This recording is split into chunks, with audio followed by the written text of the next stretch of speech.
are basically the relationships that we all have in our everyday lives. So they're often seen as unpaid, informal, and ordinary relationships.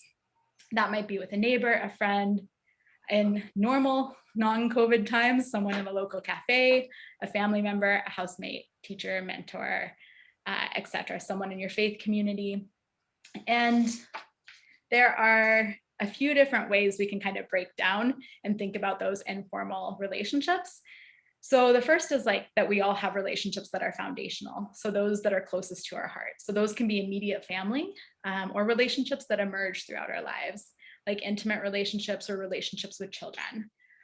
We also have significant relationships with people we consider friends. So people we can count on and who count on us.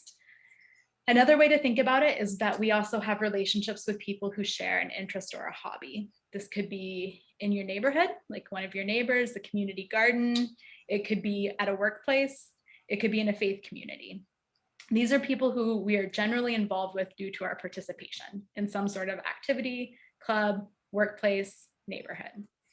And then the kind of last way is a little bit more formalized. It's the relationships in our lives that involve economic exchange. So these are people with whom we have a relationship because they provide a service to us. So this could be some sort of home aid. It could be a doctor, a taxi driver, your local librarian. And those relationships are maybe a little bit more formalized. They're still a part of a natural support, but there's like maybe more typical or rigid boundaries around what those might look like. So when we think about why natural supports matter for seniors, according to the results of the 2016 census, Canada is home to 5.9 million seniors, and over 85% of seniors would prefer to age in place, so to age in their homes and in their communities. And aging in place is often the first choice for older adults. It can prevent the emotional and physical hardships that are associated with leaving your community and leaving your home to live in institutional settings. It can also help older adults be more active, engage in social participation and family networks, and maintain like kind of all of the natural supports that they already have, while supporting their mental health and maintaining personal identity and physical health as well. So a few things to think about when we're thinking about what it looks like to build natural supports is how do we find out about the organizations and associations that already exist in the neighborhood or on the block level that we're already living in. During COVID, this has shifted a lot. We can't go out to our community associations or be involved in the same ways, but there are still a number of different things that organizations are doing to maintain connection. And so the first is, if we haven't already done so, it's to kind of think about that on a neighborhood level and to think about what associations we want to be involved with. The second is that we can establish circles of support around a specific person. If we know that someone is isolated and we're trying to build natural supports, we can think about involving community members, maybe neighbors, and letting them know how to help out. And then the third is kind of recognizing that support building is never really over, that nothing about relationships is fixed or permanent, and informal relationships change over time and grow or fluctuate and cease. So one of the things, thinking about natural supports, I think one of the ways that we can actually explore how to build natural supports is by looking at asset-based community development and asset mapping in general. So I'm just going to tell you a little bit about what asset mapping is and what asset-based community development is. We're going to be looking at two different models. So asset-based community development acknowledges and utilizes the strengths of social relationships, people's gifts and skills to create meaningful change. One of the things that I really like about asset-based community development is that it really looks at who is in the community and who is in the neighborhood that is living there, and sees them as gifts and kind of recognizes skills from within. When we think about different community development agencies, a lot of times we think about organizations coming into a neighborhood and trying to kind of focus on what the barriers are or what like the weaknesses or the needs might be in a community. And asset-based community development really looks at what exists on a community level and how do we build from within? What do the people in that neighborhood want? So it's kind of that nothing for us without us mentality that it comes from directly within the community. And it really sees everyone as assets. So I think sometimes in our society, we can see children, people who are disabled, sometimes people who are elderly as marginalized or as problems, but asset-based community development really looks at all of those demographics as integral parts of the community with wisdom and skills to bring. So, sorry, 1 second here. Asset-based community development also focuses on what's strong.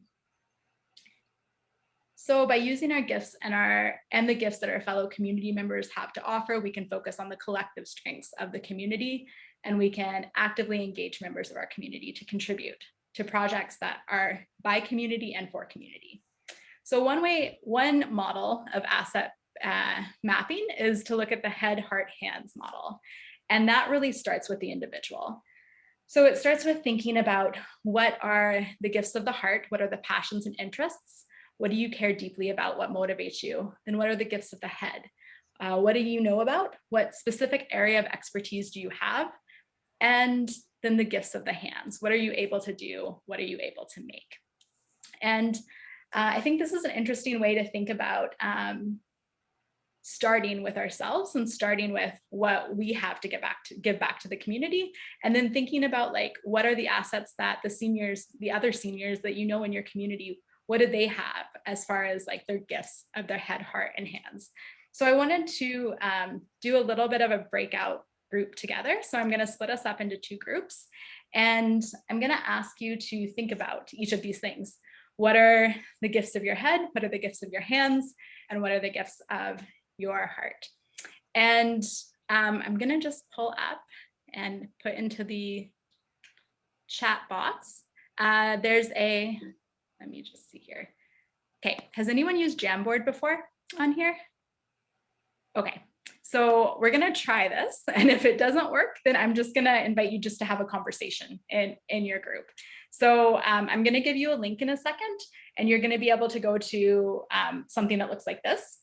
And on the left-hand side, which you can't see here, but on the left-hand side, there are sticky notes, or there's like a text box where you can write right on the page, or you can put sticky notes on the page. So just as a way to kind of track as you're discussing kind of what your assets and what your skills are. If that feels like, once you get into there, if it feels too complicated, just have a conversation about it, and then we can come back and discuss it as well.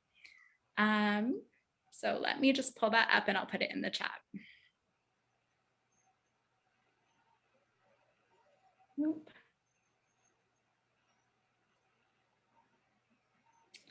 Okay, I'm gonna have to stop screen sharing to do that real quick.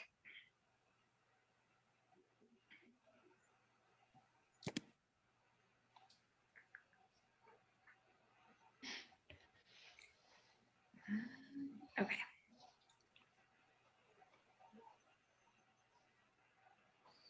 Okay, so you should just be able to click right from the chat and it will take you to that. And then I'm going to put us into breakout rooms. Have people in this room used breakout rooms before? What's going to happen is in just a second, you'll get a little screen on the front of your computer, and it'll say, please go to this room, and you'll have to click yes to accept, and it'll take you to that room. You're going to have 10 minutes, and then I'll send a note and bring you all back. And so you'll get another little pop-up that says, please return to the main room, and you'll just press yes. Yes, Susan? What are we supposed to do with this link that you've given us? Yeah, so with the link, what you can do is it can be interactive.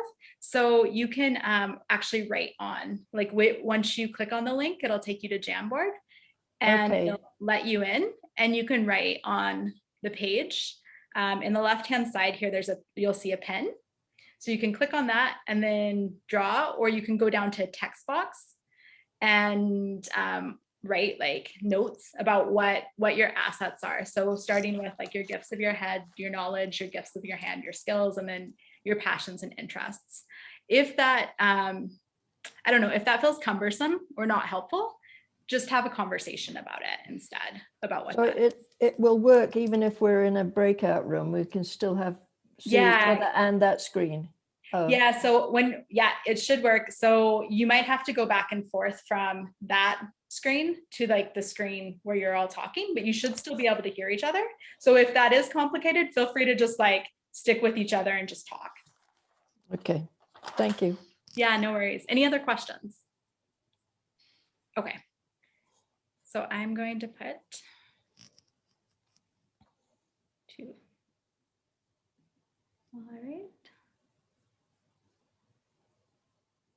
So it should send you all in just a second.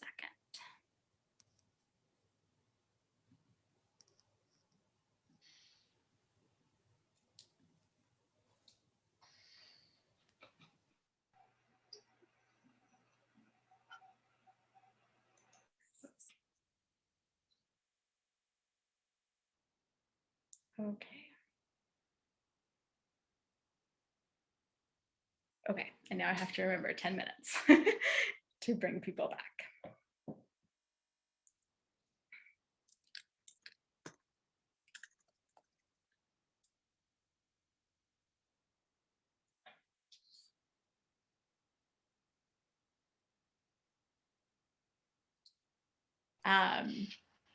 The broader assets of the community, and thinks about communities as diverse and potent webs of gifts and assets.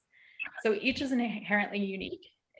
Every neighborhood that we live in looks pretty different, both from the associations and the institutions that are there, but also the physical space, as well as the individuals that make it up. So there's no right way to do this, but it's thinking about how do you, when we think about natural supports, how do we connect to the landscape that we're living in and what the other institutions are that are there. So this is a sample that I have up on the screen, but I'm going to show you another one real quick that I actually like a little bit better. So it's the kind of 5 categories of community assets.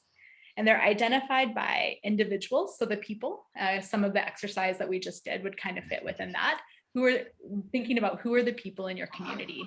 And I would start with almost even thinking about who is your community. Are you thinking about your neighborhood, or are you thinking about a faith community, or a different community, and so maybe an association you're in, and then who exists within it and what gifts are they bringing to the table.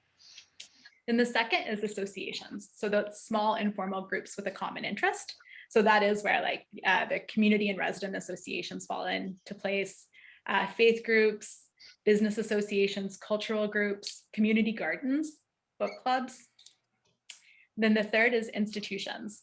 So paid groups, generally professionals. So that could be service providers or social services agencies. It could be libraries. If you have a library maybe in your neighborhood, or a local library that you frequent often. It could be schools and post-secondary, farmers markets, banks and credit unions, emergency services, local government, kind of all of those things exist within this grouping. The fourth is physical and ecological. So I heard someone earlier talk about Confederation Park, and I live very close to Confederation Park. And so that can be a community hub. And during COVID actually has been. I've met a number of neighbors just kind of walking those paths and just saying hi to each other kind of day after day. Thinking about like maybe other parks or forests and fields, recreation centers, bodies of water, or buildings and spaces together. And of course, right now, some of this it would be thinking about how to be creative about that, because obviously we can't go into buildings and spaces in the same way that we did over a year ago. And then the last is connections. So exchanges of assets. Where in your community are assets already being shared? That could be relationships, places that there are already partnerships happening, networks, or areas of cooperation. And this is just a very small example of that, but something that I think about around exchange of assets are the little free libraries. And that's a place where there's already kind of community partnerships happening in a way that is actually could maybe be built upon to exchange other things. And there's like some food libraries that have popped up around the city. So thinking about those sorts of things as well. And just over here on the right, there's a couple examples of a couple organizations, a couple community associations within the city that have used this community asset mapping in their communities and have mapped all 5 of these things. So the Highland Park interactive community asset map you can find online, and they really focused, they did an engagement process that really focused on the history of Highland Park, and they made a Google map out of that. And then Crescent Heights Community Association made an interactive map that they've then turned into a mural, and they've used that as a way to connect people to that space.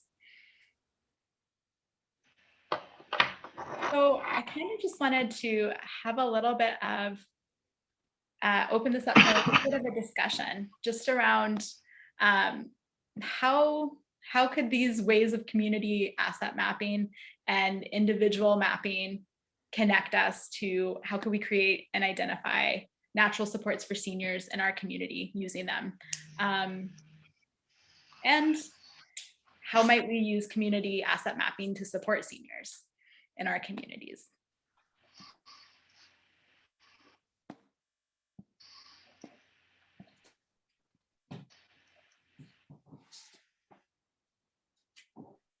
So one thing I should have told you is I'm very comfortable with silence. So I'm okay if we just sit for a minute and think about this and then kind of go from there.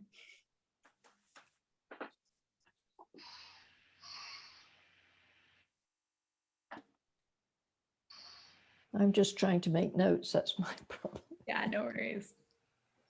Are they going to have any handouts at all for this? I can send you some of the screen. Thank you. Yeah, please, for sure. Please. If you send that to me, I can email it out to the group. I can definitely do that. You know, Jodi, I have a question. Yes. I mean, maybe correct me if I'm wrong, but before to start thinking about creating natural support for senior within my community, I was more worried about first trying to identify if we really have senior that we need to take care of or not. Otherwise, no point of creating something for no one, right?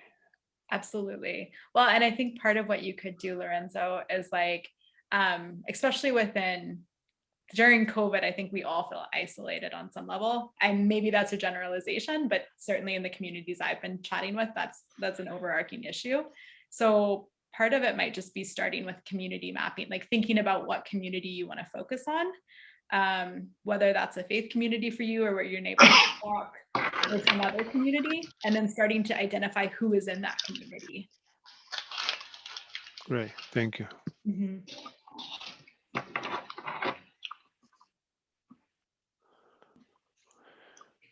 Any other questions or thoughts? I think that these asset maps are probably really valuable for everybody. Like they're good for seniors, but they're good for everybody. So it's sort of, in some ways, it doesn't matter if you identify whether or not there's seniors in your community, because lots of people might feel isolated or might not know where to go for different resources. And having that information kind of laid out in a way that's convenient and usable is going to be good for a lot of people. Absolutely. Thanks, Marina. Yeah, one of the things so with asset-based community development, that is kind of one of the things is starting with what's there and how do we get to know what exists in our community and how do we think creatively about what those assets look like. I know until I started doing this work, I'm very connected to nature, but I hadn't really thought about that as being an asset or a way to connect people within my community that I live in. But it's had me thinking quite a lot about what that has looked like. And I think that's probably COVID has also done that, but. I think also within our community, the multilingual and multicultural aspect of where we live, has to be taken into consideration. Absolutely. And I think that would be something that you could map as well as an asset and think about what are the strengths, because because of the multilingual and the diverse nature of the communities that we're living in.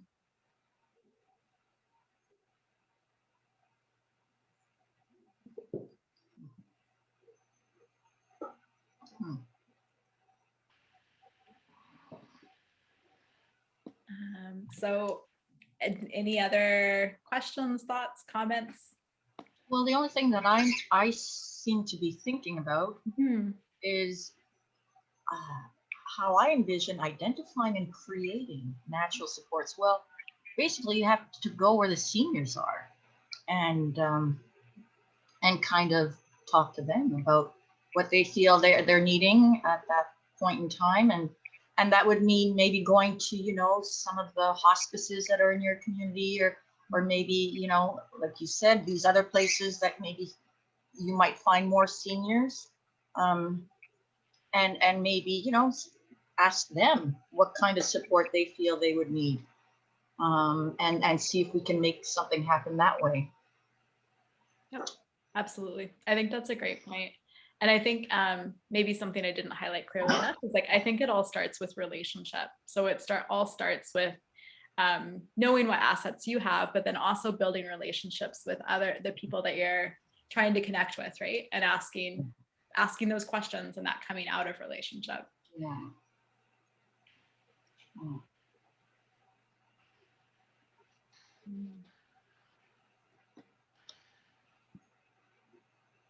Oh, Susan, I think you're muted. Something I've noticed during COVID, particularly, is groups of seniors meeting outside coffee shops outside and getting together. I'm sure you had your coffee shops in your asset mapping and the informal associations, but we mustn't assume that all seniors need our help. We must build on what they've got. I was just so taken one day, it was in the fall, and it wasn't a particularly warm day, but there were 5 people in wheelchairs sitting around, and then they came to an end and they all wheeled off back to wherever they came from. Well, it was outside a senior's residence, I think, but people really value that sort of kind of thing. That's how they're building their relationships, of course. So we don't have to do it, you know, we have to assume that people aren't helpless. Absolutely. I think that's a wonderful point. And I think, like, what it brings to mind for me is there was an elderly man in one of the neighborhood communities who is very into whittling. And so thinking about what his own assets were, he decided to start like a whittling class. And the last couple of years, and of course, I think with COVID that shifted a bit, but the last couple of years, he would host classes that people in the neighborhood could come and learn how to whittle from him. Yeah, it's really sad because Northland, well, had a Starbucks in their little mall opposite Walmart. I don't know if anybody's familiar with that. And the Starbucks is closed down. And outside the Starbucks, they have a lovely little seating area with benches and trees. And I would see people sitting and talking there, and that's gone. And it is so sad. Because one thing that COVID has taught us, I think, or has meant, is a lot of people are getting outside no matter what. And this has been an unexpected benefit, I think. Absolutely.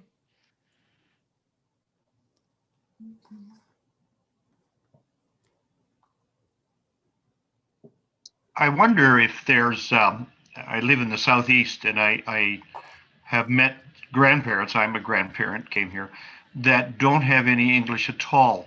Do they have any classes that specifically aim at grandparents to make them comfortable in learning just essential English? That I think is important for their well-being, you know? That's a great question, Joe. I certainly don't know the answer to that. Does anyone else? Anybody?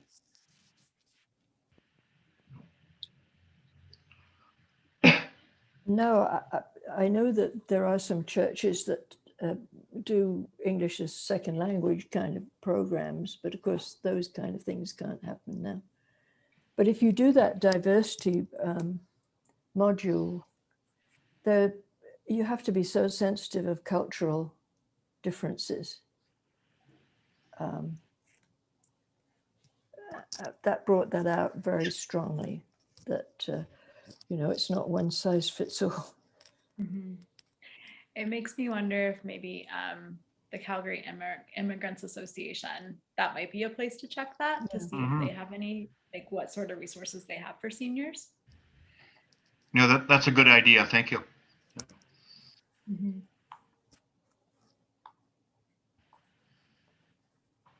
Being in a church setting, and that would be what my community would be. Of course, we have people from all over the city. But I'm thinking of to identify and creating, I guess it almost would be like developing kind of a questionnaire and being in touch, you know, with various seniors. I mentioned to our smaller group that we had a seniors group in our church, but out of all the seniors in the church, it's a very small percentage that are connected with that group. And so, you know, even with an invite a few months ago for, you know, asking if more people would like to join, we didn't get any. So I'm just wondering, obviously that's not something they're feeling comfortable or needing. But what might those be? What might they want or need? Yeah. So Yeah. anyway, have you got any further comments on yourself? I know we're supposed to be sort of thinking these up, but I'm coming sort of blank. Oh, for sure.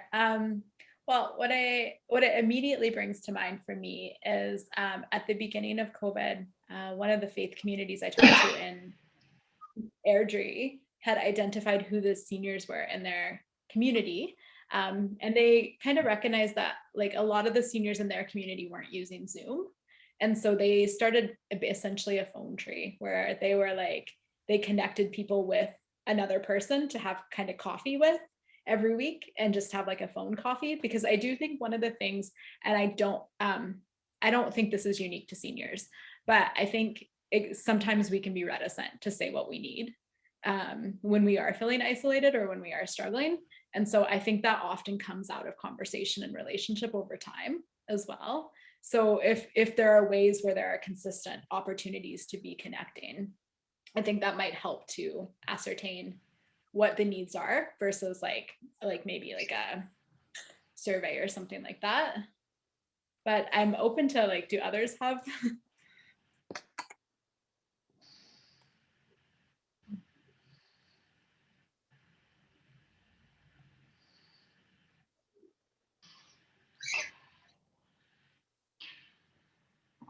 I guess, I mean, trying to answer the first question, creating nature. So number one, assuming we know, okay, we have, I don't know, 20, 50 people that we may be targeting, is to know what we have available around. So so do we have a library? Do we have some kind of sport facilities around? Do we have any community center that we can use also as a support? Do we have any religious community that also can be used as a support? Do we have enough volunteers to support those people? Because I mean, you can be happy, you know, collecting names and numbers, but you don't have people to help you. I mean, to take, for example, taking someone to do the grocery. You need people, you need car, you need volunteer, right? It's an interesting job, but it may take sometimes our people to collect the information. For sure. Yeah, I do. I think probably one of the initial ways to collect information is just like, yeah, to start asking some of those questions to seniors, like about what they're looking for and what they need, and kind of coming back to what Susan was saying earlier, like to recognize that seniors have a lot of assets and a lot of skills and the ability to do a lot of things on their own. So it starts with like just listening and kind of asking like, what are the needs here? Yeah, that's an interesting point, because you don't want to make them feel that they are not capable. Mm-hmm. And you know, it's funny. I came from a culture where you are in a bus and somebody comes and you basically give your seat, right? Women's, or I'm not talking about Mm-hmm. putting people down. It's just the way. But you are now in a society where, no, I don't care. You know, you keep your seat. So that is sometimes making that assessment is hard. Yeah. Yeah, and I think that's a great point, that there are cultural differences for sure to be aware of. Well, I'm recognizing that we're coming towards the 2:00 hour. So if there are any other questions, I can answer those, or we can ask each other them. I'll give maybe a moment for that. And then if not, maybe we can check out. I'll give it back to Marina for whatever comes next.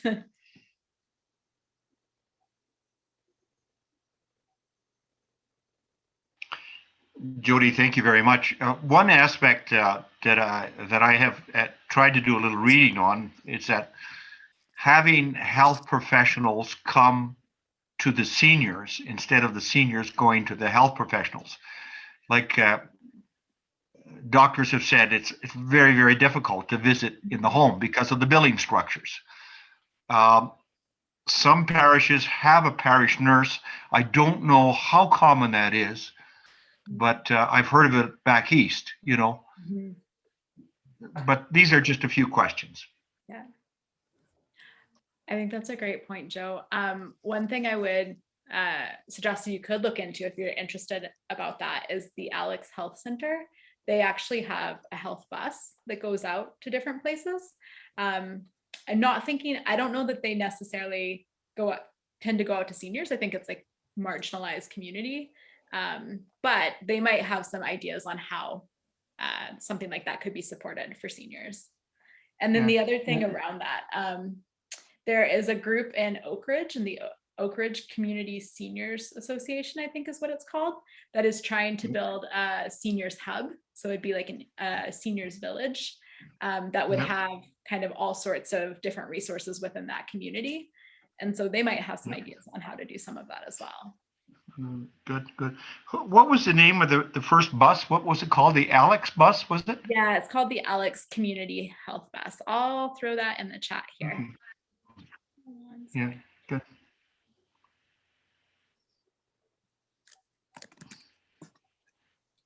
Thank you. Mm-hmm. And you should just be able to find it by Googling them. So they're in Thank you. The southeast part of the city. Yeah. So as a checkout for today, maybe just like one word or one sentence of something that you're taking away from this conversation today. And I'm going to, I hope this is okay, I'm going to call on you. And if you don't want to participate, you can just shake your head. And those of you who don't have your screens on will just have to tell me. So I'm going to start with Timothy. I'm going to start down in my right-hand corner. I think that one thing that I took away is that we all have skills that we can apply to caring for people a little better. Great. Thank you, Timothy. And Arlene. It's always a lot to absorb in these sessions. There's so much information and great points from people, that things that I don't think of or recognize or know about. I'm not sure that I can pinpoint one thing at the moment, but I was in Timothy's team when we were having our discussion, and we all bring different skills and skill sets to this group and to our seniors, and that can only be beneficial. Thanks, Arlene. Susan. Well, our church is looking into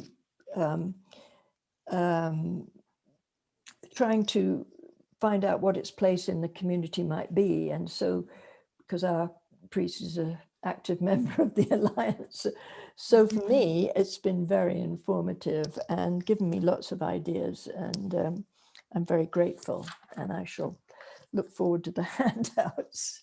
But yeah, it applies to any community, not just to seniors, right? Yep.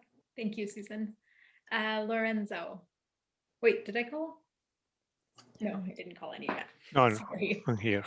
So number one is, I mean, as Timothy mentioned, so I mean, I'm sad. And I'm sorry, I don't want to feel you. I'm sad that we are all spread around Calgary in one way, because we are, as Susan mentioned, we have different skills that we put together those skills, no matter where community we are going to be working with, so we can do a good job. This is sad because we are all spread, but this is good too because we can teach other people, or we can show within our community to other people and say, okay, let's try to do this one. Let's try to map the community. Let's try to find out who can support us, which volunteer we can put in the list. So I hope we can sometime meet together for a coffee, face to face, and share our stories. And if you need some help while trying to do something in my community, you need some help, feel free. I'm going to be here. I'll be able to give a hand. Thanks, Lauren. Thank you, Jodi, for your training. It was great. Yeah, thank you. Diana. Oh, you're muted still. Thanks. I think it gave me some ideas of how to do some other works than what I already am doing. But I guess I'm a little disappointed that we didn't get some more specifics of like, as far as the community asset mapping, is there some place where we can go, or are those the only two communities that have done it that you showed, or are there others? So in Calgary, there are other communities, like Mahogany Copperfield has also done it, but there aren't many community associations that have done it yet. And there are a number of reasons for that. One is that a lot of times our community associations are underfunded and under-resourced. So that's part of the challenge. So the neighborhood network that I'm working with is like residents who in different communities who are doing some of their own asset mapping kind of individually, as well as thinking about how do we connect with our community, knowing what our skills and our gifts are. And so if that's something you're interested in, I certainly can connect you with it. It's open to anyone. But yeah, that is one of the challenges, is that it is so specific to each community to some extent. Well, I guess in my case, being a church community, as I mentioned, and drawing people from all over the city, I guess what we maybe need to zero in, well, I'm helping individually a few people in the things they need, health-wise and etc. And there are lots and lots of resources out there for them. So that's part of just finding out, but also maybe connecting, just kind of bringing it into what within the church community could we could they get support, you know, or as you say, I think it's important to recognize what some of the seniors themselves, what their supports or their strengths are, and how they can support whatever we might do too. Yeah, so that's important. Thanks. Thanks, Diana. I did my screen might have shifted again. Arlene, did you already go? I believe you did. Yes, I did. I went. So my screen shifted again. So apologies, Nancy. That's okay. Okay. Well, I guess two things stuck with me the most. One was that something that was posted there that said, no, I can't remember what it said. Focus on what's strong, not what's wrong. Mm. I really like that. I think sometimes we tend to maybe, be looking for problems, and that's okay, because people out there need support, and we need to see them. But it's not always about that. It's also about, like you were learning today, is to identify our strengths, and everybody has something to contribute. Everybody has something that they can give, to someone else, and those are gifts that we need to be aware of, because they can come in handy. If we can connect the right people, the person that wants to give something that they might have to the person that needs it, I mean, that's a win-win. So I think that would be one of my goals. If I could do that, that would be great. Absolutely. Thank you, Nancy. And did everybody go now except for Marina? Okay. I- Oh, sorry, Joe. Did I miss you? Yeah, I haven't gone yet. Okay. But let Marina go. Let Marina go. Or should I go now? Why Okay. don't you go, Yeah, Go ahead, Joe. Okay, thank you. I felt it's encouraging to get together, and as Lorenzo said, it would be good to get together in person if we ever could at some time, because I think there's strength in community. Often, as COVID shows, sometimes when you're isolated, things can magnify in some ways. But when you get together in a group, there are solutions. Like there is these Alex Community Health Bus. Well, and I think that's what we have to have our hope in, that we always can. There's no problem that can't be solved. But life shouldn't be looked at as a problem. It should be looked at as an adventure in living, and that's what we have to continue to do, is to support one another, love one another, and look to the future. That's all. Thank you. Thanks, Joe. Marina. I like about asset-based way of looking at communities, that you kind of assume that a lot of the things that the community needs are already there. And it's kind of a creativity exercise to figure out where the things are that people need and to connect them into the right place. But it makes a good assumption that there's a lot of valuable things already there and already in place, that they just need to be kind of used in new ways. And I like that. Absolutely. Thanks, Marina. So thank you all for having me. I'm going to turn it over to Marina for if there's any next whatever's coming up for you all. It was really fun to kind of parachute into today and hear a bit of what you all are thinking and get to share in this space with you. So thank you for that. Yeah, thank you, Jodi. It's been really nice to hear from you. So I will, after today, I should have mentioned earlier, I'm recording this session, and I'm going to do my very best to figure out how to get that to you. It's the first time I've ever done it. New adventure for me. And I will email you out. Jodi will email me her slides, and you said also that I could share your email address if someone has more questions. Absolutely. So I'll do that. And we're also still working on a date for the next session. So you will hear from me soon about that. I think that's pretty much it for today. And thank you all for coming, and don't be shy about emailing me if you have any questions. Thank you, Marina and Jodi. Thank you both.